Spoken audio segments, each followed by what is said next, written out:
它叫阻尼纸，网购8块9。当你的滚筒洗衣机噪音大、震动大、来回跳动乱跑，它就能解决。处理很简单，一看就会。电源拔掉，洗衣机放倒，往这儿看，这几根是阻尼避震器。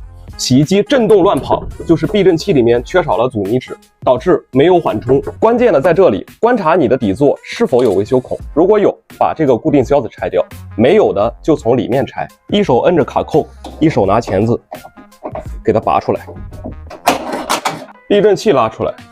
如果推拉很轻松，没有阻尼感，就是阻尼纸的问题，给它拔掉。戴个手套，把阻尼纸抠出来，小心点，别弄身上，特别粘。给它涂到避震器内部，连接杆插进去，转动几圈，给它涂抹均匀。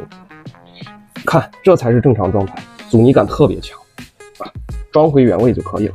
我是老谢，你维修圈的朋友。